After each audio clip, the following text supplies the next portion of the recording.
Alors, sans plus tarder, on va donc commencer notre première conférence de cet après-midi, donc avec le docteur Samer Mansour. Donc, Dr Mansour a complété sa formation en médecine interne à l'Université libanaise à Beyrouth. Et par la suite, on l'a rapatrié à Montréal et il est maintenant à la faculté de médecine de l'Université de Montréal, cardiologue, hémodynamicien et chercheur clinicien au Centre de recherche et le Centre cardiovasculaire du Centre hospitalier du CHUM. Il est le chef de l'unité de recherche clinique et le directeur du laboratoire d'hémodynamie de l'hôpital de la Cité de la Santé à Laval et membre du comité scientifique du Centre de recherche du CHUM. Beaucoup impliqué au niveau des publications et des recherches en syndrome métabolique, en défaillance cardiaque et en traitement pharmacologique. Donc, on va nous entretenir durant la prochaine heure sur la première conférence qui concerne essentiellement la fibrillation auriculaire, le syndrome coronarien aigu, traitement médical et traitement invasif. Dr Fournier, merci beaucoup. Je tiens à remercier le comité de la SSVQ pour cette belle invitation à partager avec vous une heure de présentation et d'échange. J'espère que je vais réussir à répondre aux objectifs que le comité a déterminés pour cet événement-là. Avant d'aller plus loin, voilà mes conflits d'intérêts. Alors, j'ai des subventions de recherche qui viennent de l'industrie comme des fonds publics et des honoraires de conférenciers et d'aviseurs de différentes compagnies pharmaceutiques ou de dispositifs qu'on utilise en cardiologie ou en hémodynamie. Les objectifs qui ont été préétablis pour cette présentation-là, c'est de gérer l'anticoagulation dans le contexte d'un centre avec un laboratoire d'hémodynamie, adapter l'anticoagulation dans un centre périphérique sans traitement invasif, prescrire judicieusement l'anticoagulation au bureau lorsque la maladie coronarienne est stabilisée, on est à distance d'une intervention coronarienne percutanée ou d'un syndrome coronarien. Un petit mot sur l'impact de la fibrillation auriculaire au Canada. Comme vous savez, la fibrillation auriculaire, c'est l'arythmie la plus courante, la plus fréquente pour laquelle on est consulté, qu'on découvre au bureau, qu'on voit à l'urgence sur les unités de soins en post-op. On estime qu'environ 350 000 Canadiens sont atteints de la fibrillation auriculaire. Alors ça, c'est des données qui remontent à 2016-2017. Le nombre est invité à l'augmentation.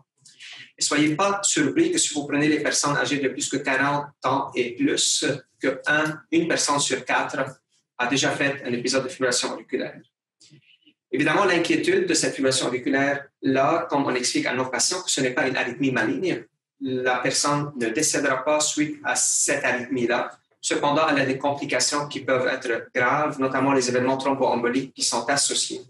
Et le risque de faire un AVC ischémique est de 3 à 5 fois plus élevé en présence d'une fibrillation auriculaire que si c'était juste attribué à une maladie érythroschlérotique ou d'autres causes plus rares. Malheureusement, les AVC qui sont dus à la fibrillation auriculaire, vu que c'est un gros caillot qui se forme dans l'appendice auriculaire gauche et qui quitte cette structure-là pour aller se loger dans une artère cérébrale, ça bloque une bonne partie de la circulation cérébrale et les patients sont handicapés suite à ces AVC-là. Ce ne sont pas des petits AVC. Alors, plus de mortalité, plus d'invalidité reliée à l'AVC secondaire à la fibrillation auriculaire. En présence de fibrillation auriculaire, le taux annuel d'AVC est autour de 4,5 % et on estime qu'environ 16 000 AVC liés à l'AFA par année sont diagnostiqués au Canada. 20 % de tous les AVC qui rentrent dans une unité d'AVC dans nos hôpitaux.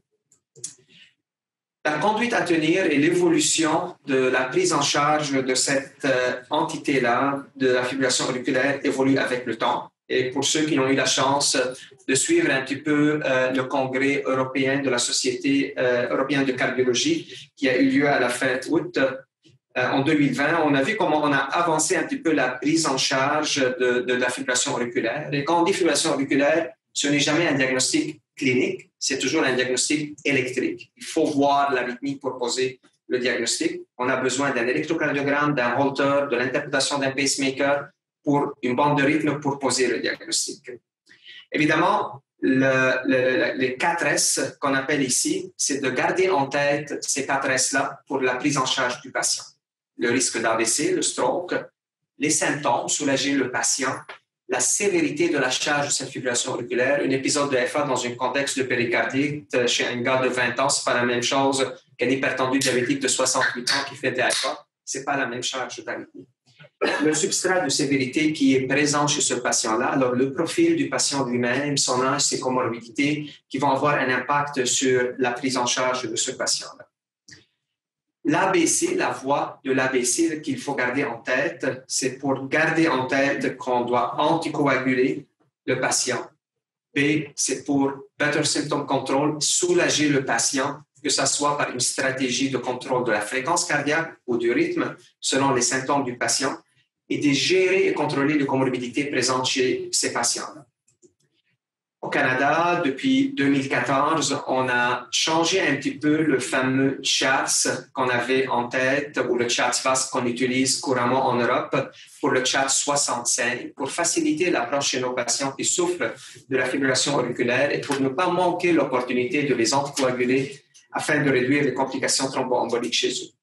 Alors, si j'ai besoin de savoir si je dois anticoaguler un patient qui souffre de la fibrillation auriculaire, la première affaire que je regarde, c'est son âge, 65 ans et plus. Je n'ai pas besoin d'aller plus loin pour savoir qu'il doit être anticoagulé. Il se mérite une anticoagulation pour réduire les événements thromboemboliques chez ce patient-là. Évidemment, je peux aller plus loin pour savoir s'il a déjà fait un événement thromboembolique systémique ou cérébral, s'il souffre de l'hypertension, le diabète, la défaillance cardiaque, jusqu'à temps que j'ai un point de ces paramètres-là pour qu'il gagne l'anticoagulation. Et la somme de ces points-là, c'est très important de garder en tête pour savoir c'est quoi la charge d'événements thromboemboliques qu'il peut avoir portant cette fibrillation auriculaire. Un CHATS relié juste à l'âge à 65 ans, ce n'est pas la même chose qu'un CHATS 4 ou 5 où le patient ramasse plus de points reliés à ces paramètres-là. Si on n'a aucun paramètre, le patient ne score pas pour son âge ni pour les autres comorbidités qu'il peut avoir, à ce moment-là, il n'y a pas besoin d'anticoaguler ce patient-là. Et on regarde si la présence d'une maladie athérosclérotique qui, elle, se mérite l'aspirine. Sinon, on ne donne rien. On ne donne plus de l'aspirine pour la prévention des événements thromboemboliques pour la fibrillation auriculaire seule. On va pour l'anticoagulation. Et vous avez vu un petit astérix ici là, pour l'anticoagulation. Parce que depuis 2014, 6 ans déjà, qu'au Canada, la Société canadienne de cardiologie recommande les agents directs, les anticoagulants directs comme thérapie de premier choix par rapport aux antivitamines K qu'on a eu l'habitude d'utiliser. Pourquoi? Parce qu'on a eu des données robustes à travers les 4 molécules qui sont disponibles maintenant entre nos mains, 60 000 patients qui ont été étudiés à travers ces études-là. Et ce qui est plus sécuritaire pour nos patients, c'est d'aller avec ce choix-là. On gagne au niveau de la réduction des complications hémorragiques majeures. Particulièrement, ce qu'on craint le plus quand on anticoagule un patient, c'est de ne pas saigner dans sa tête. Et peu importe la molécule, peu importe l'étude qu'on regarde, à travers toutes ces études-là, on gagne pour la réduction des complications hémorragiques majeures et on gagne surtout pour la réduction des complications hémorragiques intracérébrales. Évidemment, on a un gain au niveau des événements thromboemboliques. Certaines études ont montré une supériorité par rapport à certaines doses qu'on peut utiliser pour réduire les AVC, réduire les événements thromboemboliques systémiques. Mais quand on ramasse les données de ces 60 000 patients, on voit qu'il y a vraiment une attitude en faveur de l'utilisation de ces agents-là comparé à l'utilisation du Coumadin qu'on voit très, très rarement de nos jours et qu'on a vu l'évolution dans l'utilisation de ces agents-là. Cependant, il faut savoir que jusqu'à 30% des patients en fibrillation auriculaire anticoagulés ont une maladie coronarienne sous-jacente. Et ce sont des candidats potentiels dans le parcours de l'évolution de leur maladie coronarienne à subir des événements aigus, des syndromes coronariens aigus, ou de subir des interventions percutanées pour leur maladie stable et ils vont se mériter une double thérapie antiplaquettaire à un moment donné. 5 à 10% des patients qui rentrent dans un laboratoire d'hémodynamie et qui sortent de ce laboratoire-là avec un stent dans les coronaires sont anticoagulés. Alors, vous voyez qu'on a un certain dilemme, à savoir comment on va gérer et la double thérapie antiplaquettaire et l'anticoagulation en même temps. Et là, on parle d'une triple thérapie, puis on sait que plus qu'on rajoute le nombre de médicaments qui éclaircissent le sang, il y a un prix à payer du côté des complications hémorragiques. Ça, c'est par exemple une des études d'Aristotle avec l'apixaban comparé au Coumadin et on voit que 25% des patients qui ont été enrôlés dans l'étude ont déjà subi une intervention percutanée. Alors, la question va se poser, est-ce que je garde l'aspirine, je garde du Plavix, je garde l'anticoagulant, comment je vais gérer ça? On va essayer de répondre à cette question-là en cours de la présentation.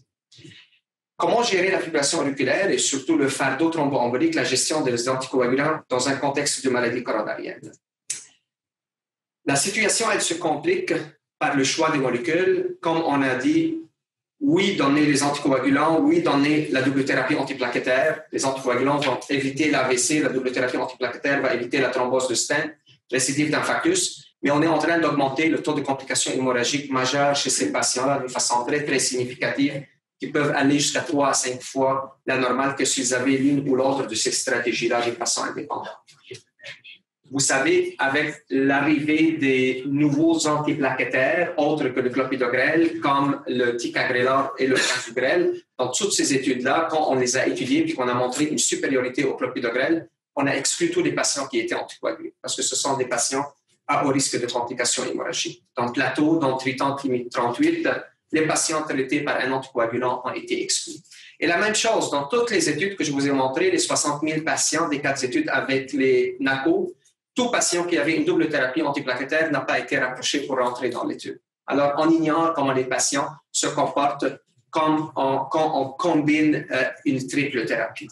La seule donnée qu'on a, elle vient d'un petit groupe qui, en cours de route, pendant la randomisation et qu'ils étaient dans leur traitement avec le DALI 110, DALI 150 ou le Coumadin dans l'étude RELY, et qu'ils ont subi une intervention percutanée ou un syndrome coronarien aigu, et ils ont fini par avoir la double thérapie antiplaquettaire, on ne les a pas sortis de l'étude. On les a gardés. On a autour de 250 patients dans l'étude RELY. Et vous voyez, en triple thérapie, c'est la colonne la plus élevée de complications hémorragiques. Comme on a dit, à chaque fois qu'on rajoute une molécule, on éclaircit davantage le sang, on agit sur un mécanisme qu'on a épargné à date, on voit que le taux de complications hémorragiques augmente chez ces patients-là. Pour partir la présentation, j'ai décidé de prendre un cas clinique et d'aller vraiment d'une façon très pratico-pratique et de gérer avec vous ce patient-là à travers le parcours de sa maladie coronarienne. Ici, on a un patient de 77 ans, facteur de risque classique pour une maladie athérosclérotique, dyslipidémie, tabagisme associé il y a 10 ans, une hypertendue. On a découvert une fibrillation auriculaire chez elle. Et là, elle vient, lors de la visite médicale, elle commence à rapporter des symptômes qui vont avec un syndrome coronarien chronique, qu'on appelle maintenant l'appellation. On a le syndrome coronarien aigu quand ils sont à l'hôpital, et quand ils sont stables à distance, c'est un syndrome coronarien chronique. L'angine stable, il y a un MIBI qui a été fait, qui montre qu'il y a un peu d'ischémie dans le territoire de la coronaire droite, en inférieur, qui évoque la présence d'une sténose de plus que 50%. Évidemment, elle a un traitement de ces facteurs de risque. Il y a un bêta-bloquant qui a été rajouté et pour sa fibrillation auriculaire et pour les symptômes d'angine, puis elle est anticoagulée. Mais aujourd'hui, on a la preuve que c'est une patiente angineuse. Elle n'est pas en syndrome coronarien aigu, elle a de l'angine stable qu'elle nous décrit avec une classe 1 de la Société canadienne de cardiologie, le CCS. Première question qui va nous venir en tête, dois-je prescrire de l'aspirine à cette patiente-là en plus de son anticoagulant? De choix qu'on a, soit oui, soit non. Ce qu'il faut savoir, qu'à chaque fois que les patients avaient de l'aspirine en plus d'un NACO, c'est 40% à peu près des patients qu'on a randomisés dans les 4 études de NACO.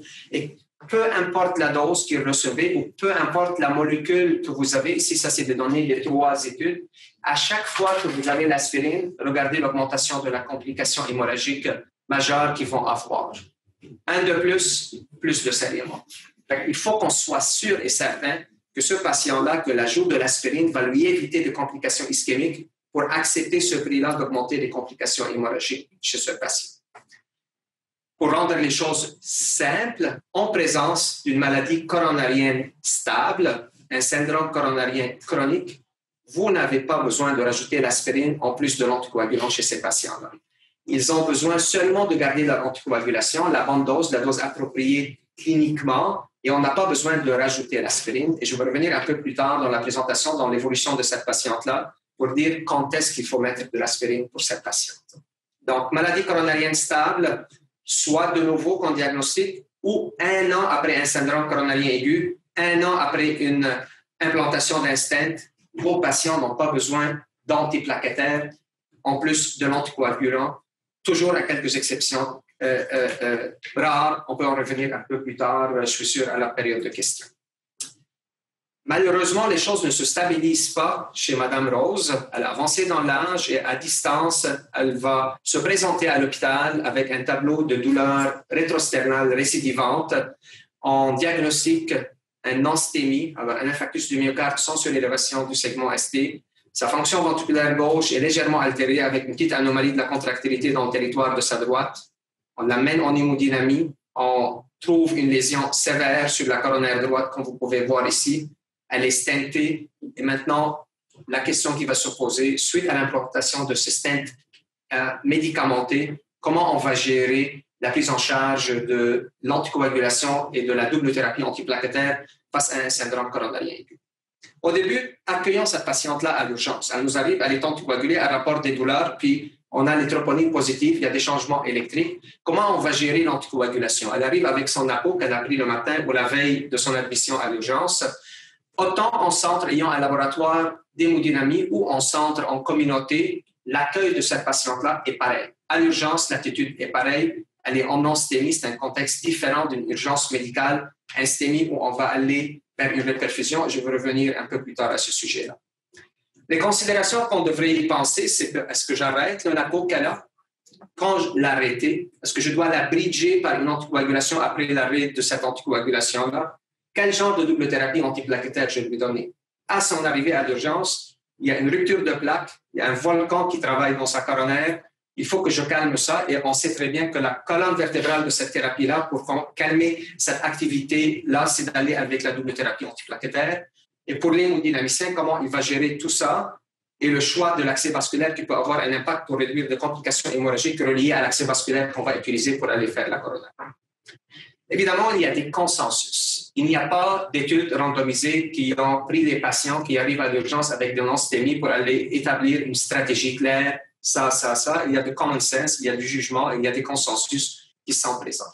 Et ces consensus-là, quand on regarde les consensus en Amérique du Nord et en Europe, ils se rapprochent à quelques exceptions. En Europe, par exemple, ils n'arrêtent pas le Coumadin pour les patients qui arrivent en syndrome coronarien aigu et ils font des coronaros avec un INR 2 à 3, comme on fait d'habitude. Comme nos collègues électrophysiologistes font pour l'implantation d'un pacemaker, ils n'arrêtent pas le Coumadin à ces patients-là. Ils vont rajouter la double thérapie antiplaquettaire, ils vont prendre le patient en charge. Notre pratique ici en Amérique du Nord, c'est qu'on arrête le Coumadin puis on aime bien que les NR baissent en bas de 2 avant de faire une ponction artérielle et d'aller faire la procédure.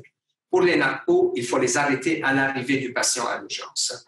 On préfère toujours d'utiliser une petite artère qu'on ponctionne, comme l'artère radiale, que d'aller piquer une artère fémorale qui est plus large, dans un espace plus large si ça saigne, où le patient peut avoir une baisse d'hémoglobine avec les complications reliées à un accès fémoral.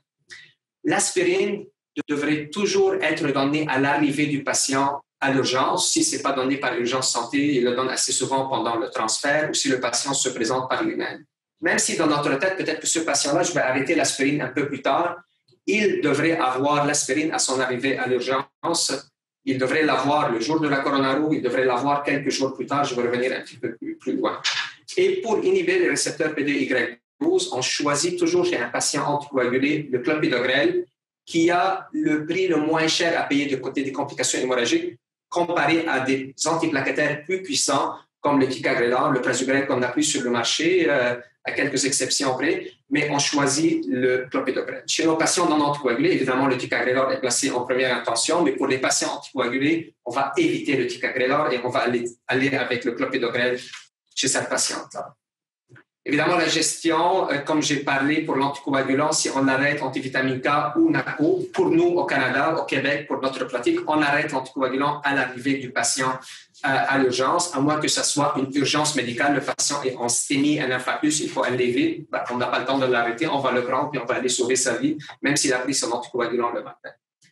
Les récepteurs PD-Y12, j'en ai parlé par rapport aux doses. Les doses sont pareilles. Quand on donne le clopidogrel, il faut charger, il faut donner une dose de charge. Alors, on va entre 300 et 600 mg, dépendamment de à combien on veut aller vite. Si on veut aller vite, on donne le 600 mg pour aller chercher l'action d'inhiber les récepteurs PD-Y12 le plus vite possible. Si la courroie est prévue dans 12 heures, on n'a pas besoin de donner plus que 300 mg. La même chose que ce soit l'antivitamine K ou le NACO, c'est la même conduite. Donc, je résume. Faut-il cesser l'anticoagulation avant d'aller en hémodynamie? La réponse, c'est oui, pour une procédure non urgente ou élective. Les NACO sont à cesser. Les antivitamines K, on a une discordance entre les données américaines et les données européennes, mais pour notre pratique, on les arrête à l'arrivée du patient.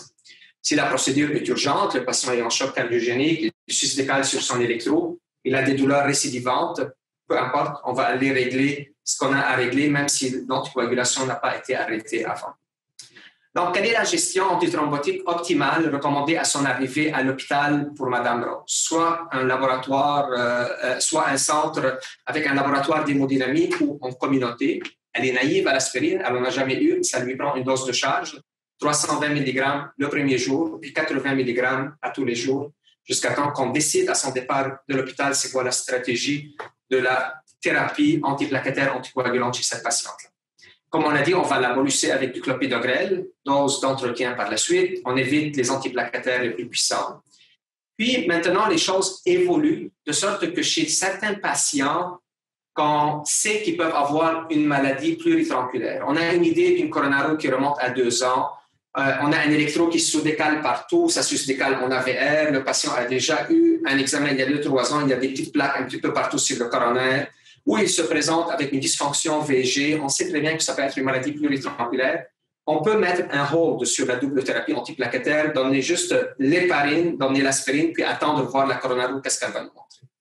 Et je vous ai mis un astérix ici parce qu'il y a eu des nouvelles recommandations qui sont sorties au Congrès de la Société européenne de cardiologie le mois passé, ce qui recommande chez tout le monde, même pas juste des patients comme Mme Rose ici, d'attendre de donner la double thérapie antiplaquettaire jusqu'à temps qu'on a l'anatomie coronarienne et qu'on charge par la suite pour les patients qui ont des stents. Et ceci pour éviter des délais chez certains patients qui ont eu une charge de Plavix ou de ticagrelor puis qu'on découvre qu'ils ont une maladie chirurgicale. Et là, il faut attendre le washout du clopidogrel et du ticagrelor, fait qu'il reste plus longtemps à l'hôpital, puis parfois à un prix à payer du côté des complications ischémiques. On débute l'héparine, on évite l'héparine bas poids moléculaire chez des patients qui ont déjà eu un anticoagulant la veille ou le jour même. Alors, dépendamment de l'urgence à donner l'héparine, théoriquement, on aime bien que ce soit à distance de la prise de son NACO, au moins 6 à 12 heures pour ne pas avoir un gros overlap des 2 anticoagulants en même temps. Si on n'est pas capable de ne pas monter le PTT trop, de le garder en 50 et 60 secondes, si possible, ça serait l'idéal. Toujours ces patients-là, surtout à l'âge de notre patient, on rajoute un IPP pour réduire les complications hémorragiques du côté gastrique. Maintenant, on a vu, c'est la recette qu'on a appliquée chez elle à son arrivée. Elle est allée au laboratoire d'hémodynamie, elle est sortie de là avec un stent. Et là, on est à l'étage, on est en train de préparer son congé. Elle avait son NACO en rentrant. Car on a besoin, on sait très bien, elle a 77 ans, elle est hypertendue, il faut protéger contre les événements thromboemboliques. Quel schéma antithrombotique il faut donner à cette patiente-là à la sortie de l'hôpital? Une double antiplaquettaire, thérapie antiplaquettaire seule, un anticoagulant avec l'aspirine seule, un anticoagulant avec le Plavix seul, ou on met les 3 puis on dit je dois protéger le stent, je dois protéger l'arc coronarien et je dois éviter des AVC reliés à sa fibrillation auriculaire. Et si je fais ça, pour combien de temps je dois le faire? Si tu es 1 mois, 3 mois, 6 mois, 1 an, à plus long terme, toutes des questions qui viennent en tête quand on discute de ce cas-là avec les collègues et avec les résidents pour signer la prescription de départ. La situation est très complexe.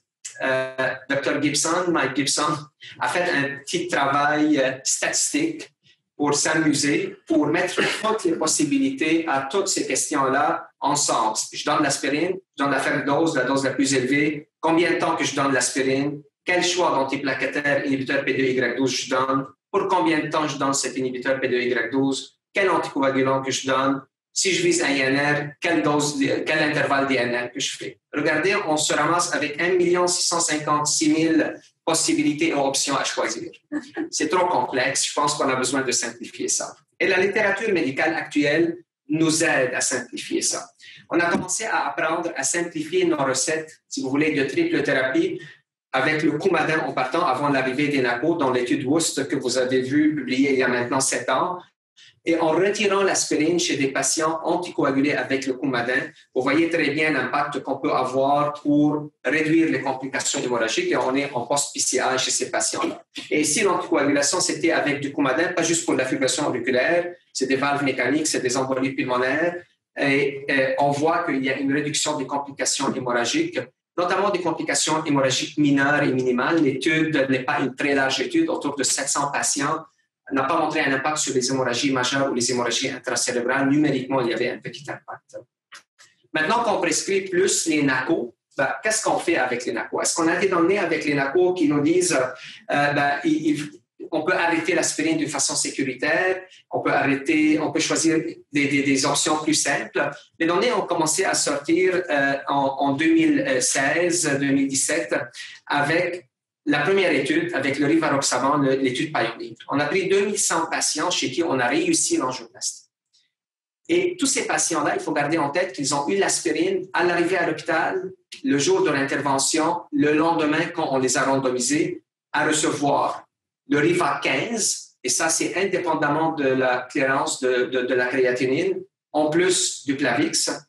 Le Riva à petite dose, qu'on n'a pas pour le syndrome coronarien aigu, 2,5 fois par jour en gardant une double thérapie antiplaquettaire, versus la triple thérapie classique standard qu'on faisait il y a 4-5 ans, Coumadin, aspirine, Plavix pour ces patients-là.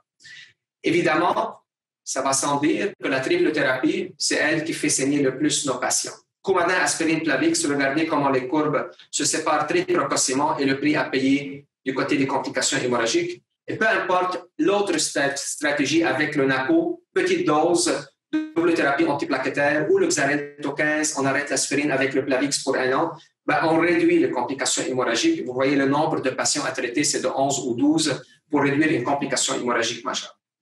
Évidemment, ces études-là ont la puissance de montrer ce que vous voyez ici, n'ont pas la puissance de montrer qu'est-ce qui arrive du côté des complications ischémiques, thrombose de stent ou AVC. Sinon, ça nous prend des études avec 25 000 patients à faire pour voir c'est quoi le prix qui arrive du côté des complications ischémiques et des complications thrombotiques, que ce soit coronariennes et ailleurs. Cependant, si on regarde la figure qu'on a devant nos yeux, comment ces patients-là, dans cette étude-là, se sont comportés à l'égard de ces complications thromboemboliques ou thrombotiques coronariennes, récidive des infarctus, vous voyez que les 3 courbes sont très collées. On n'a pas eu un signal d'alarme. C'est une constatation observationnelle. Elle n'a pas la puissance statistique pour la prendre à coup sûr, mais on n'a pas eu un signal d'alarme, une déviation dans un groupe comparé à un. Suite à l'étude Pioneer avec le rivaroxaban, on a eu l'étude Redual avec le dabigatran, un autre NACO qu'on a entre les mains, qui a pris un petit peu un design similaire, 2700 patients chez qui on a réussi l'implantation d'un stent et qu'on a randomisé quelques heures plus tard pour aller arrêter l'aspirine, DABI 150, P2Y12, le Plavix, DABI 110, P2Y12, le Plavix à grande majorité. Il y a eu un petit pourcentage des patients qui n'ont pas reçu le Plavix, ou la triple thérapie usuelle avec aspirine, Plavix et Coumadin. Ça va sans dire. Enlever l'aspirine, changer un Coumadin pour un NACO, c'est moins de complications hémorragiques. Peu importe la dose que vous choisissez, la triple thérapie, elle fait payer un prix du côté des complications hémorragiques d'une façon très précoce, puis aller vers des stratégies plus simples, des molécules plus sécuritaires chez nos patients phrénovalvulaires, réduit ces complications hémorragiques d'une façon significative. On n'a pas vu de signal d'alarme du côté des complications thrombotiques. La seule chose qui nous a un peu inquiétés, c'est de voir d'une façon très numérique le taux de thrombose de stent avec la petite dose du dabigatran 110, 1,5 versus 0,8, quasiment le double. Ce sont des chiffres, je les regarde comme vous les regardez. On n'a pas de puissance statistique pour prendre ça à coup sûr, mais c'est un signal qui peut venir nous agacer chez des patients qu'on décide de mettre sous dabigatran 110 puis qu'on arrête l'aspirine chez eux par la suite. Et vous voyez ici numériquement l'augmentation de nombre d'infarctus dans la durée du suivi de l'étude. Ici, dans les 2 études que je vous ai montrées, l'aspirine a été arrêtée dans les groupes qu'on a décidé d'aller avec le NACO, avec le Plavix. Mais on ne savait pas trop si l'aspirine avec un NACO, il va se comporter de la même façon que de l'aspirine quand on le rajoute au Coumadin, sachant que le Coumadin fait plus saigner nos patients comparé à un NACO. Et ici, on a l'étude la plus large, plus grand nombre de patients, 4600 patients. C'est une étude qui a eu un très bon design, double factoriel, pour répondre à 2 questions en même temps. On randomise le patient à recevoir l'apixaban 5 mg 2 fois par jour, à l'exception d'une indication clinique pour réduire la dose à 2,5. C'est la dose thérapeutique pour l'anticoagulant versus le Coumadin entre 2 et 3. Et par la suite, on fait une deuxième randomisation dans chacun des groupes parce qu'on met l'aspirine versus un placebo dans un groupe et dans un autre. Quand je regarde les complications hémorragiques, ça va de soi que l'apixaban va réduire les complications hémorragiques comparées au Coumadin. Alors, tous les patients qui ont eu l'apixaban, aspirine, pas d'aspirine, tous les patients qui ont eu Coumadin, aspirine, pas d'aspirine, apixaban fait moins saigner que le Coumadin. Ça vient rechercher ce qu'on a vu avec les deux autres études. Règle générale, les NACO font moins saigner. Maintenant, l'aspirine versus placebo. Si mon patient a eu de l'aspirine ou il est tombé dans le groupe placebo, ben oui, l'aspirine fait plus saigner. Même chose qu'on a vu avec Boost, avec la triple thérapie, on le voit ici avec Augustus. Quand on rajoute l'aspirine, plus de saignement, 14 patients traités, une complication hémorragique va arriver. Quand on l'arrête, ils ont juste l'anticoagulant inhibiteur PDE-Y12, c'est moins de complications hémorragiques majeures ou moins de complications hémorragiques qui nécessitent une attention médicale et une prise en charge de ces patients-là. Et si vous avez les 4 groupes, le pire, c'est le Coumadin avec aspirine et Plavix. Moins pire, si on est obligé de donner l'aspirine, c'est de choisir l'apixaban. Et le plus simple, le moins coûteux, c'est de garder l'apixaban à la dose thérapeutique avec l'inhibiteur PDE-Y12 puis de ne pas donner l'aspirine. Vous avez vraiment cette attitude-là. Et vous voyez que les courbes se séparent un petit peu à distance, pas immédiatement. C'est comme dans les premières semaines, ça commence à se séparer. Donc ça, c'est une information à garder en tête ici. Que ce n'est pas des complications hémorragiques qui vont arriver J1, J2 ou J7 ou à 2 semaines de l'intervention percutanée de ces patients-là. Encore une fois, on regarde la mortalité, les hospitalisations. Vous voyez, les courbes sont similaires. L'aspirine n'a pas réduit la mortalité des patients-là. Fait qu'on n'a pas tué des patients en arrêtant l'aspirine en post-PCI comparé au placebo. Puis quand on regarde les 4 courbes, encore une fois, l'étude n'a pas la puissance de montrer ces données-là, mais on prend la photo puis on regarde qu'on a des courbes très, très similaires. On n'a pas de séparation dans un groupe comparé à un autre. La dernière, c'est l'étude avec l'édoxaban, le Lixiana, le dernier arrivé, une étude un peu similaire. On a randomisé la pleine dose d'édoxaban avec le P2Y12 après l'angioplastie. On a arrêté l'aspirine versus la triple thérapie. Ici, l'étude a montré une certaine non-infériorité. Vous voyez que les 2 courbes sont un petit peu séparées. Il y a un peu plus d'événements qui arrivent dans le groupe édoxaban ici, parce que jusqu'à 14 jours que ça a pris pour monter le Coumadin à des doses thérapeutiques. Il n'y a pas eu de bridging. C'est pour ça que vous voyez que les patients avec le doxaban sont immédiatement anticoagulés. Et ici, les docteurs savaient que leurs patients étaient sous double thérapie antiplaquettaire, fait qu'ils sont allés mollo. Cependant, quand à 14 jours, les patients sont bien anticoagulés, bien évidemment, vous voyez les courbes se séparer avec moins de saignement avec les doxabans. À l'ESC, l'année dernière, ils ont mis les données de ces 4 études-là, et ça va sans dire. NACO, comparé à Coumadin, il y a moins de complications hémorragiques chez ces patients-là. Vous voyez qu'on sauve des complications hémorragiques.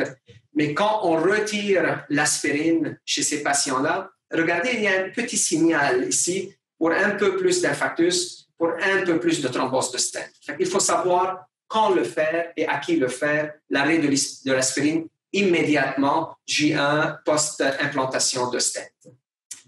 Alors, si je reviens à la lumière des données pour Mme Rose, elle a eu un stent sur sa coronaire droite, elle est rentrée en non-stémie. C'est une procédure simple, ce n'est pas une maladie athérosclérotique épouvantable. Elle a eu un stent, l'hémodynamicien est très satisfait de son résultat.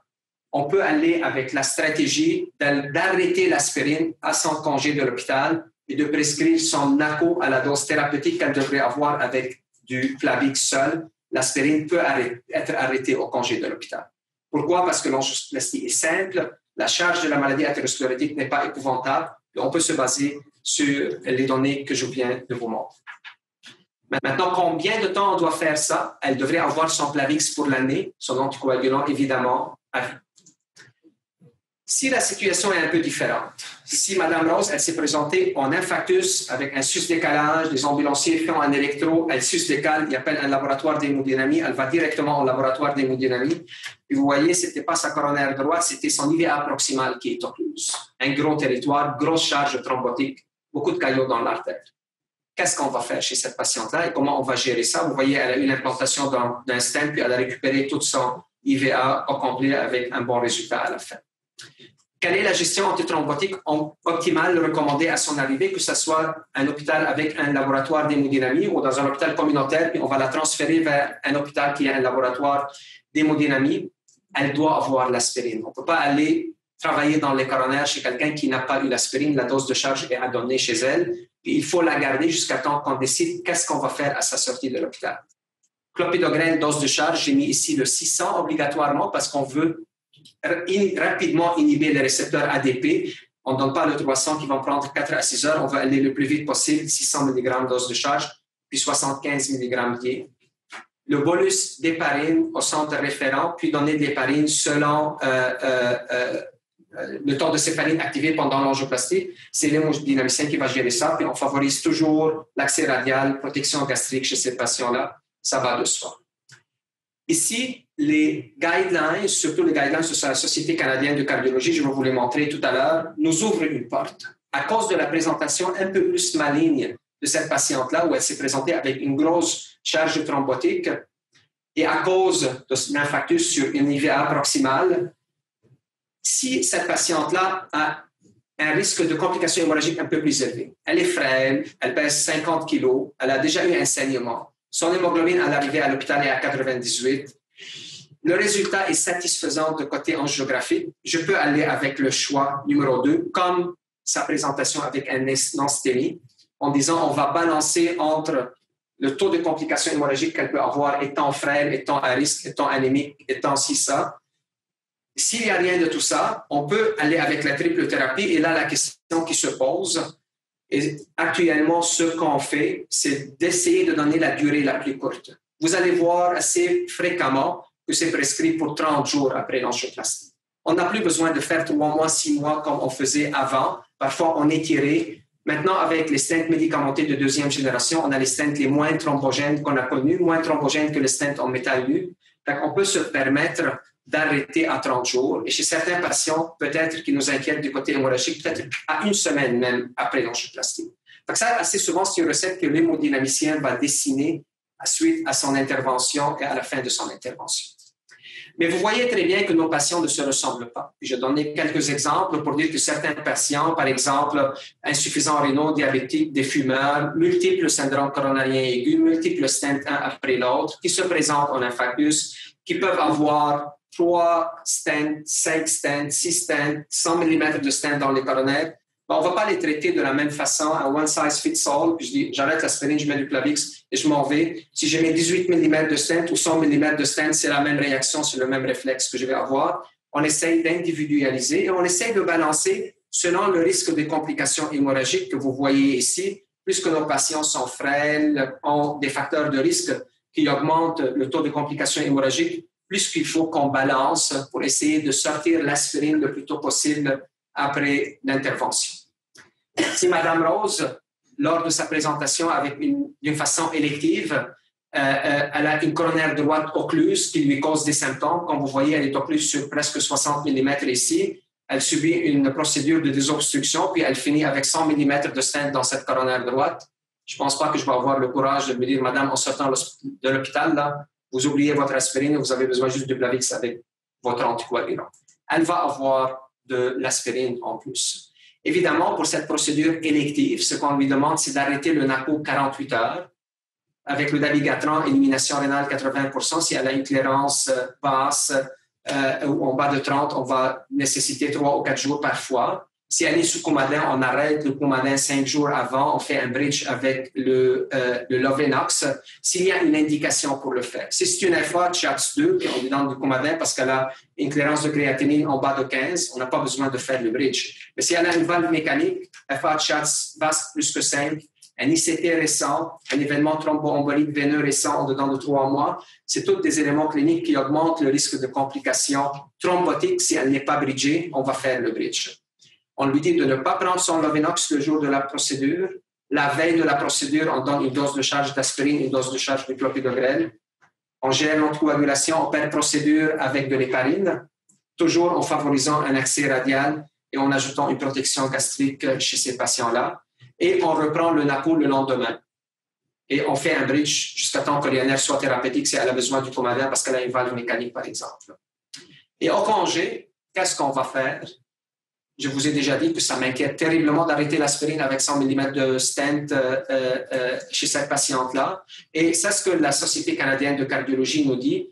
Elle nous ouvre la porte ici pour l'ajout de l'aspirine chez certains patients à risque élevé. Et si le patient n'est pas à risque élevé, évidemment, ça vient rejoindre ce que je vous ai montré lorsqu'elle a fait son non-stémie. un NACO avec le clopidogrel, puis par la suite, le NACO seul, plus ou moins garder l'aspirine, quelques exceptions près. Si quelqu'un, en arrêtant son aspirine, il se ramasse à l'hôpital en infarctus, ben dans un an, on ne va pas refaire la même chose, on va lui garder de l'aspirine.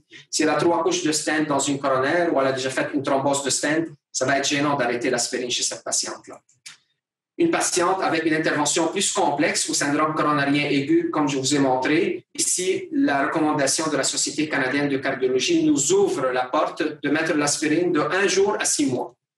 Mais ce qu'on fait dans la vie de tous les jours, comme je vous ai dit, on ne dépasse rarement, exceptionnellement, les 30 premiers jours.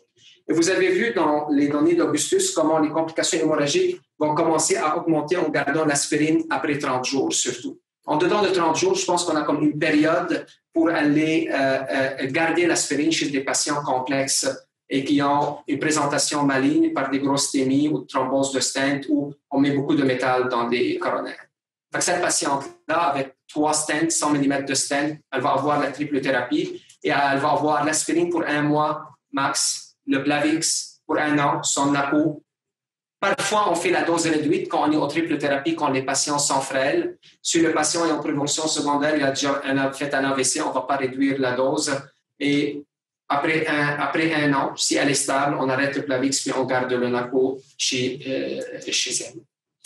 Ce tableau-là résume un petit peu ce que je vous ai dit. Pour une angioplastie élective, simple, une double thérapie, l'aspirine peut être arrêtée au congé de la patiente.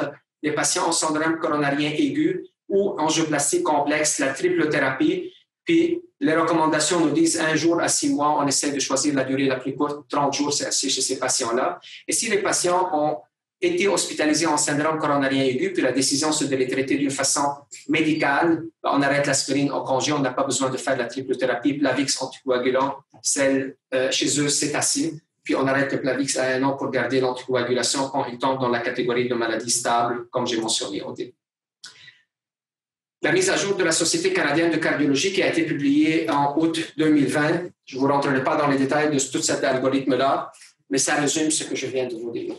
L'aspirine, la durée minimale, si on est obligé de le faire, parfois 1 semaine, parfois 2, mais assez souvent 30 jours, le Plavix pour 1 an, le NACO, pleine dose si le patient n'est pas à risque de complications hémorragiques ou il est en prévention secondaire après un AVC, dose réduite si on trouve que le risque hémorragique est élevé. Et aussitôt qu'on arrête l'aspirine, on remonte la dose à la dose appropriée, la pleine dose chez ce patient-là.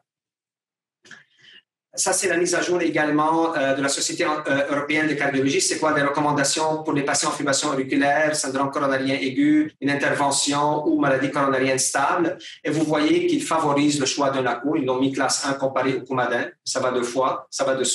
Chez le patient en fibrillation auriculaire, il se présente en syndrome coronarien aigu, puis il a eu une angioplastie simple. On peut arrêter l'aspirine, ils disent en dedans de 1 semaine. Assez souvent, c'est à la sortie de l'hôpital.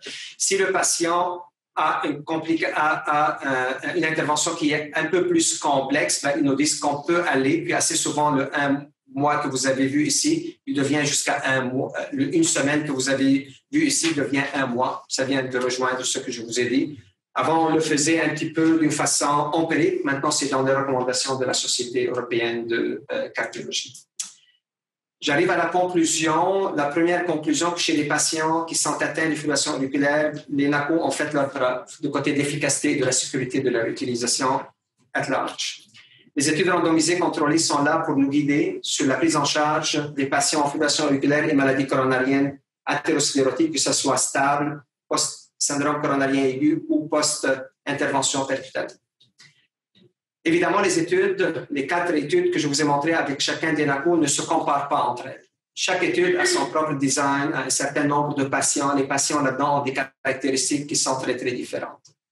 Et ce que je peux vous dire, ce qu'on ignore assez souvent de ces études-là, c'est quoi les données angiographiques? Qu'est-ce que l'hémodynamicien a fait? On sait l'âge, le poids, la tension, le diabète, l'insuffisance rénale, le CHATS, le Hasbled, on sait tout ça.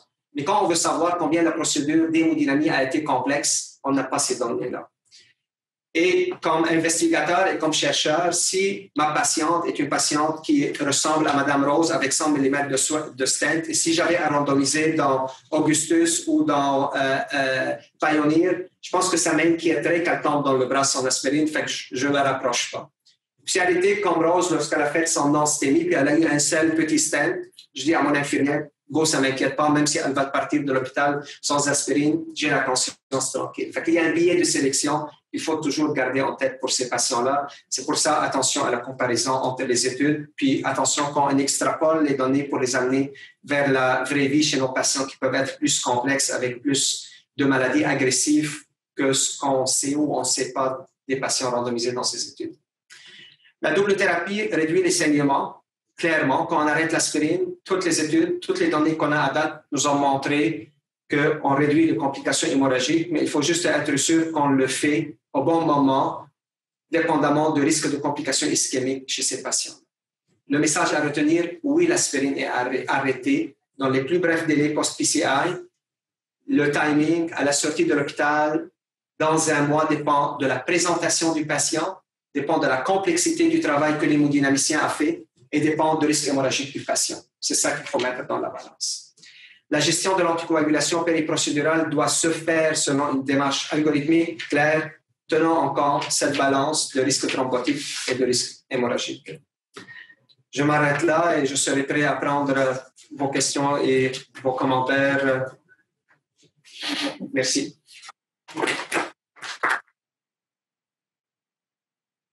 Alors, on va peut-être commencer par les questions dans la salle ici. S'il y a des gens qui ont des questions et qui pourraient amener des clarifications, sinon je vais passer aux questions dans les... Non, ça va? Parfait. Alors, j'ai quelques questions ici qui ont été amenées par les participants sur Zoom. Je vais essayer là, de les rendre le plus interactif possible. Une première ici qui nous demandait, par exemple, vous avez mentionné à un moment donné les IPP. On se demandait s'il y avait des lignes directrices claires pour l'ajout d'un IPP.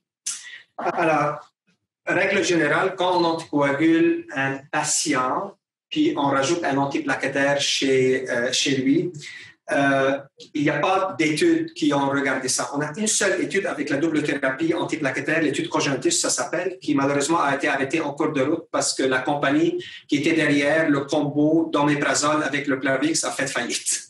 Mais ils ont sorti un combo qu'ils étudiaient dans l'étude Cogentus, puis elle a été arrêtée en cours de route au milieu de la randomisation. Puis quand on mettait les patients sur double thérapie antiplaquettaire, puis on rajoutait l'oméprazole, on réduisait des complications hémorragiques chez des patients qui ne sont pas connus avoir des pathologies digestives actives ou qui ont déjà fait un ulcère ou une complication hémorragique digestive. C'est la seule donnée qui vient d'une étude randomisée. Le reste, ce sont des recommandations, des consensus d'experts qui disent que oui, vous avez vu, quand on rajoute l'aspirine plus anticoagulant, quand on fait la double thérapie avec du Plavix, la triple thérapie, vous voyez, je vous ai montré le colonne des complications hémorragiques qui arrivent. Évidemment, ils ne s'annulent pas tous de leur estomac, mais si on peut agir pour réduire la complication hémorragique gastrique avec l'IPP pour la durée de ce combo-là, on le fait par consensus, par mesure de prévention. Le site de saignement qui arrive assez souvent chez ces patients-là, comme vous savez, c'est le GI, génito-urinaire en deuxième. Fait que si on peut le faire, on le fait assez souvent. Mais il n'y a pas d'étude qui a comparé l'ajout de l'IPP, à part celle que je vous ai mentionnée, en double thérapie antiplaquettaire. Parfait. Une question, je vous ramène au tout début. Là, le cas de Rose, au départ, quand vous l'avez présenté, on se posait la question ici, là, si Rose a déjà de l'aspirine, puis elle a un syndrome coronarien qui est stable, est-ce qu'on devrait envisager de l'arrêter? En plus de son anticoagulant, on pose la question. Oui, c'est ça. Elle a la fibrillation claire de son anticoagulant. C'est l'inverse. C'est pas moi qui se pose la question si je dois l'arriver. Elle m'arrive, puis elle a de l'aspirine, puis elle est avec une maladie coronarienne stable. La réponse, c'est la même. Elle n'a pas besoin d'aspirine en plus de son anticoagulant. Okay. Ensuite, on demande ici si on doit arrêter le NACO pour une chirurgie et qu'on a une maladie coronarienne stable, une patiente qui est post-LT. Qu'est-ce qu'on doit faire? Est-ce qu'on doit bridger avec l'aspirine? Non. On n'a pas besoin de bridger avec l'aspirine. Maladie coronarienne stable ou syndrome coronarien stable, on est à plus qu'un an d'un syndrome coronarien aigu ou d'implantation d'un stent.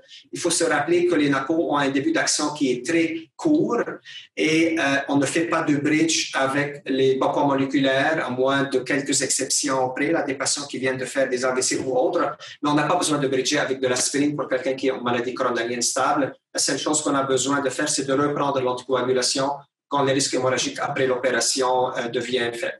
Si on va arrêter l'anticoagulant pour 1 mois, par exemple, parce qu'elle va avoir des interventions multiples ou peu importe, à ce moment-là, oui, je la mettrai pour aspirine. Mais si elle arrête son anticoagulant pour 2 jours avant la chirurgie, et 24 ou 48 heures après l'opération, on reprend l'anticoagulant, pas besoin de rajouter de l'aspirine dans cette période.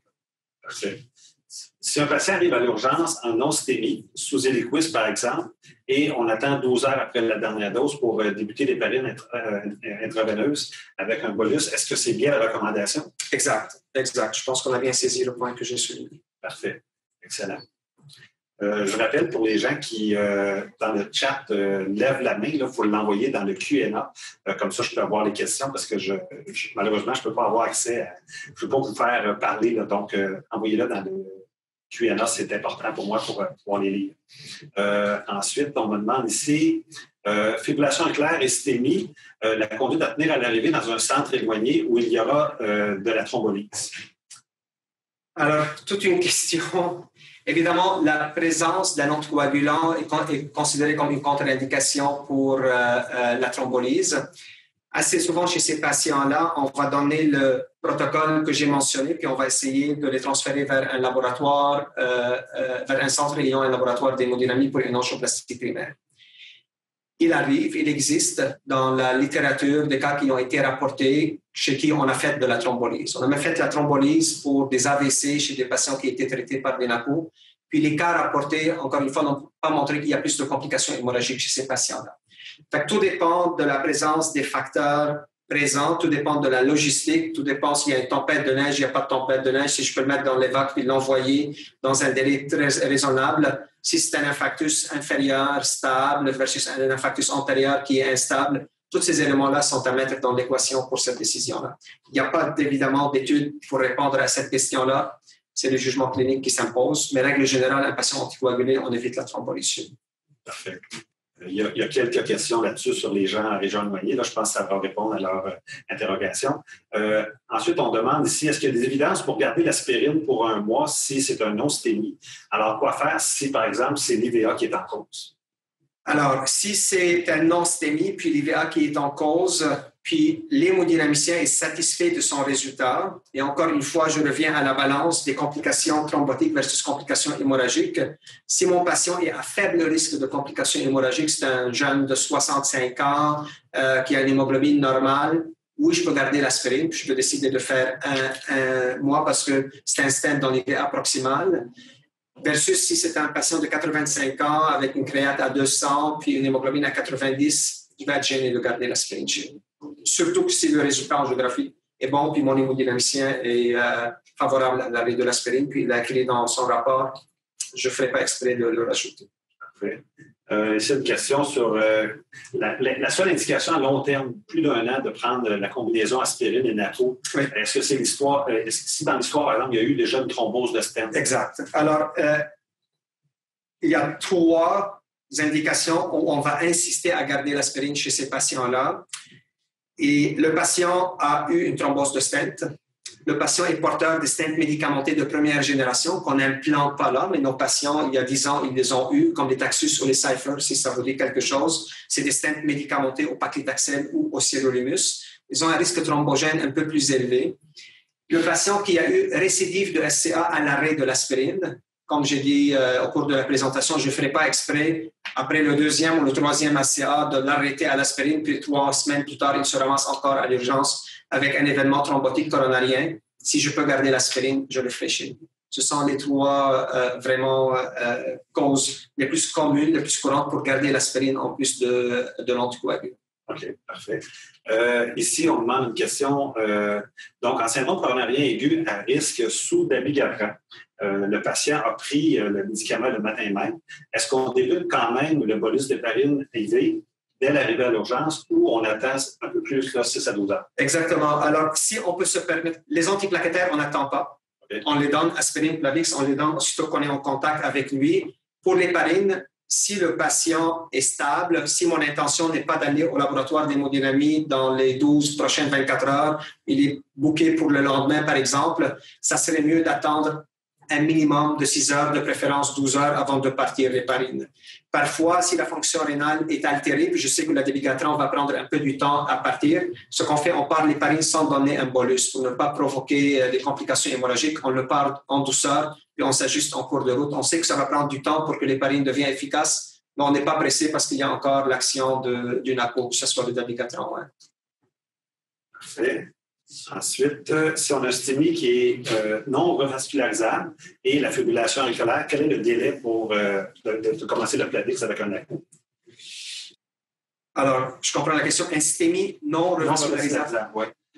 Ça veut dire qu'on a fait la coronaro, puis à la coronaro, on a dit il est en STEMI, il a une coronaro occluse, on ne fait rien? C'est ce que je comprends.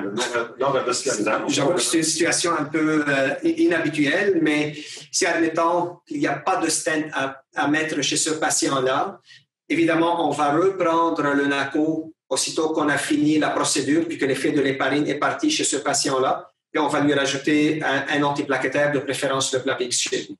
Alors, je le mets dans la case syndrome coronarien aigu, pas de PCI. OK, parfait. Excellent. Ensuite, chez les patients âgés avec fragilité, les recommandations sont au cas par cas. Y a-t-il une inclusion de l'état fonctionnel dans les présentes ou dans les futures études là, quand on parle de patients plus âgés et plus fragiles?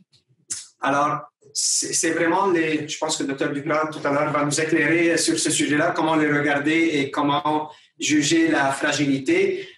L'âge en soi, comme on sait très bien, peut parfois être un facteur trompeur. À mon unité de soins intensifs, j'ai un patient de 80 ans. Quand je l'ai regardé, je n'ai pas cru qu'il a 80 ans. J'aurais donné peut-être 65 ans, 68 ans. En top, il s'en va se faire, je pense qu'il est parti en salle d'op maintenant pour une chirurgie de pompage. Puis d'autres qui peuvent avoir 60 ans, puis on le regarde, puis on dit aïe, aïe, ça va mal aller. L'âge en soi n'est pas un facteur. Évidemment, le poids, on sait très bien le poids. Quand le poids baisse en bas de 60 kg, les patients sont plus au risque de complications hémorragiques. Il y a d'autres paramètres au niveau de leur niveau d'activité, de gérer leurs activités au quotidien et tout ça là, qu'on peut regarder, puis on a une idée. On peut, avant la pandémie de la COVID, on peut leur serrer la main puis voir le grip, puis ça nous donne une idée parfois. Le voir se lever de leur chaise, ça peut nous donner une idée. Mais honnêtement, c'est tous des facteurs qu'on prend en considération, mais l'important, c'est le passé du patient, c'est le présent du patient, les données qu'on a entre les mains, puis le risque de côté thrombotique qu'on a à gérer. Parfait. Puis comme vous dites, on va avoir plus de clarification dans la prochaine présentation. Ici, on nous demande si le patient saigne dans le premier mois post-stent, on fait quoi avec les NACO puis la double antiplaquettaire? Alors, si le patient saigne, on est dans le premier mois après une PCI, évidemment, les antiplaquettaires, on ne peut pas les toucher. Si je décide que j'arrête le NACO parce que son risque hémorragique est très élevé, et si je peux mettre la double thérapie antiplaquettaire, surtout que je suis dans le premier mois. Alors, ce qu'il faut comprendre, le risque de thrombose de stent, le plus élevé, c'est dans les 30 premiers jours. Si j'arrête l'anticoagulant, la double thérapie antiplaquettaire devient cruciale pour les 30 premiers jours. Il faut que j'embarque l'aspirine pour finir le 1 mois. Si je suis à distance de 30 jours, je peux garder le Plavix. Puis là, la question qui se pose, est-ce que ce saignement-là est réversible? Est-ce qu'il a un ulcère? Puis j'ai traité l'ulcère, puis maintenant, il ne saigne pas. Je le réanticoagule et je le reconjugue avec la recette de base.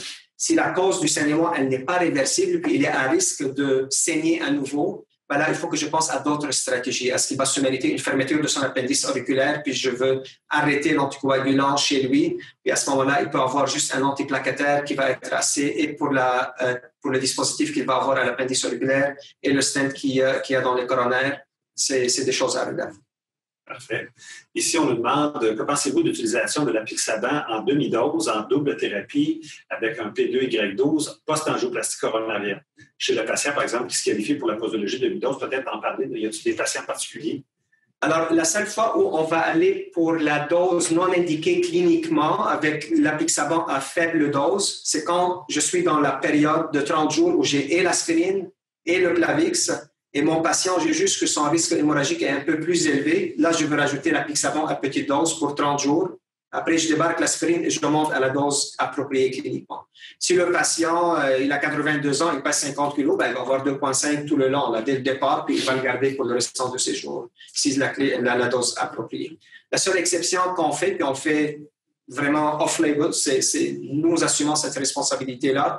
Quand je juge qu'il est à risque de complications hémorragiques et je tiens à la triplothérapie pour mon premier mois, là, je veux réduire la dose pour les 30 premiers jours et je le réaugmente par la suite à l'arrêt de l'aspirine.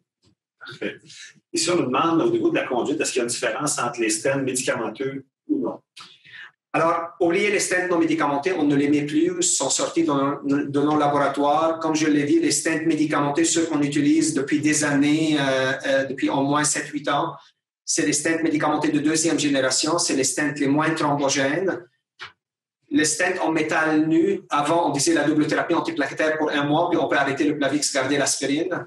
Ben, sachez que si on est mal pris avec les stents médicamentés de deuxième génération, on peut le faire également, puis il y a plein d'études à l'appui qui nous montrent la sécurité d'arrêter la double thérapie antiplaquettaire et de garder une monothérapie antiplaquettaire après 30 jours, que ce soit avec un anticoagulant ou pas, si le patient est à haut risque de complications hémorragiques ou il a besoin d'une chirurgie qui est nécessaire. Ici, on nous dit, pour les patients stables en première ligne, est-ce que l'évaluation Asbled est pertinente pour voir si on introduit un anticoagulant sécuritaire pour nos patients qui sont atteints de FA de nouveau?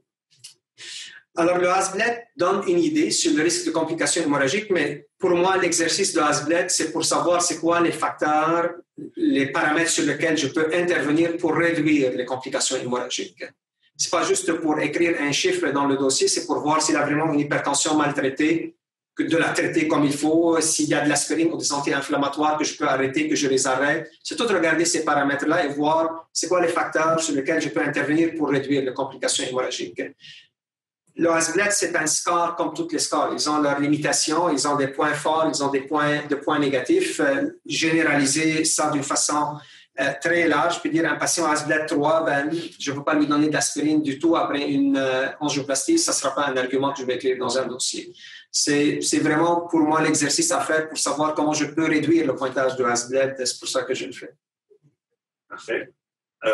Ici, on demande quelle est votre approche pour un patient coronarien stable nécessitant une anticoagulothérapie et qui fait une thrombose veineuse profonde. Est-ce que la dose réduite après 6 mois d'héliquis 2,5 l'idée, par exemple, est acceptable sans aspirine?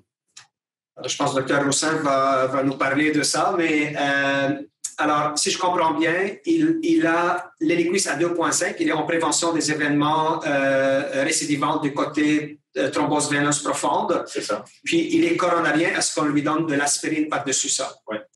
Alors, encore une fois, on n'a pas des données solides pour répondre à cette question-là. Les données qu'on a assez souvent sont avec la pleine dose d'anticoagulation. Quand on rajoute l'aspirine, on augmente le taux de complications hémorragiques. Si les patients n'est pas un patient à haut risque de complications hémorragiques, j'aurais tendance à garder l'aspirine avec la petite dose d'UNACO. Si son risque hémorragique est élevé, pour peu importe la raison, et on est en phase stable de sa maladie coronarienne, on peut arrêter l'aspirine à ce moment-là. Parfait. Ici, on nous donne une situation, un genre de cas patient. Là. Un cas patient qui prend du Coumadin, qui se présente en non-stémie. Est-ce qu'en plus de seulement cesser le Coumadin, le docteur Mansour donne de la vitamine K et reprend avec de l'aspirine intraveineuse quand l'INR s'abaisse? Non, on évite de donner de la vitamine K chez quelqu'un qui a une charge thrombotique quelque part dans le corps. On donne ces antiplaquettaires, puis on attend que l'INR baisse spontanément pour partir l'héparine. Quand on est à 2 ou un peu plus bas, on peut partir l'héparine sans bolus, puis ajuster en conséquence. S'il faut aller en hémo avec ce patient-là, ben on va en hémo avec ce patient-là, peu importe la valeur d'INR qu'on va avoir quand la situation est urgente. Mais on évite de renverser avec la vitamine. OK. Donc là, la sous-question à la première question, c'était s'il y avait un INR à 2,5. Donc, ça ne change pas votre conduite. Non. OK, parfait. Donc, c'est bien. Là, il y a un syndrome ici qui m'a été nommé là, par une participante. Là, je sais, moi, je ne le connais pas. Que fait-on avec un syndrome Takotsubo, documenté et coronaro-négatif? Alors, pas besoin d'antiplaquettaire. Si le patient est anticoagulé pour sa fibrillation auriculaire, reprise du NACO pour la fibrillation auriculaire seule, pas besoin d'antiplaquettaire chez ces patients-là. Pouvez-vous me dire c'est quoi le Takotsubo? Le Takotsubo, c'est une cardiopathie de stress. Alors, c'est une appellation japonaise. Quand il y a eu un séisme au Japon, ils ont vu que les gens arrivaient en infarctus avec sus-décalage. Ils injectaient des coronaires. Ils ne voyaient rien. Les gens étaient stressés par la catastrophe qui est arrivée. Fait que ce qui arrive que nos surrénales vont sécréter une grosse charge de catécholamines qui vont aller agir au niveau de la microcirculation coronarienne, là où il y a des récepteurs bêta surtout. Ça fait une vasoconstriction de la microcirculation. C'est pour ça que les gens sont en infarctus, ils s'usent des calmes et ils ont mal. Mais le problème, il n'est pas à l'échelle épicardique. C'est pas la coronaire qui est sur le cœur. C'est les petits cheveux qui rentrent dans le cœur qui constrictent. Quand les catécholamines se calment, ça s'ouvre à nouveau et tout est résolu. Ils ont des anomalies de la contractilité si on fait des échographies chez ces patients-là. C'est souvent du stunning qui récupère. On fait l'échographie 1 mois ou 6 semaines plus tard et le cœur est revenu à la normale au niveau de sa contractilité. Il faut les prendre au sérieux. Ils font toutes les complications qu'on a en tête d'un STEMI, des tempêtes arythmiques, des complications mécaniques, des événements ischémiques récurrents. Il faut les surveiller. On le garde à l'unité coronarienne les premières 24 heures. Mais ils n'ont pas de maladie coronarienne, la grande majorité, ou s'ils ont une maladie coronarienne, elle n'est pas significative. Parfait, merci. Ici, on demande, vous parlez de poids chez l'homme, chez qui il faut faire attention. Est-ce qu'il y a des limites au niveau du poids à risque pour chez la femme, par exemple? Le poids de 60 kg ou plus bas qui est écrit dans les recommandations ou qu'on va le prendre dans les études, il n'y a pas fait la distinction entre l'homme ou la femme. Je ne sais pas si le Dr Duprat va nous glisser un mot là-dessus tantôt, mais quand on prend ce paramètre-là, il n'y a pas de différence entre l'homme et la femme. OK. Puis on nous demande depuis quelle année vous utilisez les stents médicamenteux de 2e génération? Ça fait, je dirais, facilement 8 ans, voire 10 ans à peu près. Okay. Le participant qui a posé la question tantôt sur le délai d'attente au niveau des anticoagulants, on nous demande ici, bon, vous mentionnez d'attendre 6 à 12 heures après la dernière dose d'anticoagulant oral pour débuter l'héparine intraveineuse avec un bolus, mais ne devra-t-on pas attendre encore plus longtemps, 18 à 24 heures, par exemple, s'il est sous rivaroxaban et edoxaban? Alors, ce qu'il faut savoir, que le début d'action de ces agents-là, comme j'ai dit, est très rapide. Puis quand on arrive à 12 heures ou un peu plus loin, c'est clair qu'on est en train de baisser au niveau de la concentration plasmatique. Il ne faut pas oublier que ces patients-là ont un événement coronarien aigu également. Fait que quand on dit cette période-là comme en coupant la poire en deux. Là. On ne veut pas tout de suite leur donner un agent anticoagulant qui va agir sur la thrombine d'une façon active avec la rupture de plaques, toute l'activité plaquettaire qui se trouve dans cette coronaire-là, pour ne pas courir le risque de complications hémorragiques, mais il ne faut pas attendre trop que le fils soit neutre, comme si mon patient vient pour passer, je ne sais pas, une colonoscopie. Là. C'est deux contextes différents. J'aurais bien aimé attendre, mais il ne faut pas oublier qu'il a un début d'infarctus qui peut se compliquer dans les heures qui suivent. Donc, il faut balancer le risque. On essaye d'éviter l'overlap dans les premières heures pour ne pas les anticoaguler avec 2 agents en même temps, les faire saigner exprès. Mais je ne pense pas qu'on doit attendre trop. S'il y a une angine instable, à très faible risque, encore une fois, on peut toujours individualiser puis argumenter, mais règle générale, rendue à 12 heures, je pense que c'est le moment de partir l'anticoagulation. Il ne faut pas oublier ce qui se passe dans les coronaires. Parfait. Ici, on a une question. On a un patient sous aspirine Plavix en combinaison avec maladie coronarienne importante. S'il fait une fibrillation auriculaire, lequel des antiplaquettaires on arrête si on a envie d'ajouter un ACO? Alors, si je comprends bien, il est sous sa double thérapie antiplaquettaire, fait qu'il devrait être dans la première année de la pause de stent. C'est l'aspirine que j'arrête et je garde le Plavix pour finir l'année. OK, parfait. Merci. Si je dois maintenir l'aspirine pour les 3 causes qu'on a citées tantôt, là, au-delà de 1 an, je maintiens l'aspirine. Après 1 an, si j'ai à garder un antiplaquettaire, je garde l'aspirine. Parfait. On va bien. Il en reste encore 3. Bon. On est dans le temps. Donc, j'aime ça parce qu'il y a des suivis des questions. Alors, on a ici... Ça veut dire que c'est bien interactif. Oui. Donc, la personne qui est en région éloignée nous ramène une autre question. Donc, en région éloignée, il n'est pas rare, par contre, qu'une coronarographie va prendre plus de 48 heures post-non-stémie. Alors, chez les patients avec un DACO, on opte un changement pour l'héparine intraveineuse quand même ou l'héparine à bois moléculaire? Alors, si on est la seule chose qui me dérange un peu avec l'héparine de bois moléculaire, c'est parfois la nécessité d'intervenir rapidement chez les patients. La condition du patient devient plus instable, puis il faut aller plus rapidement. Pour nous, dans le laboratoire d'hémodynamie, c'est un peu embêtant la gestion du Lovenox parce que c'est rare qu'on va dilater sous effet du Lovenox seul.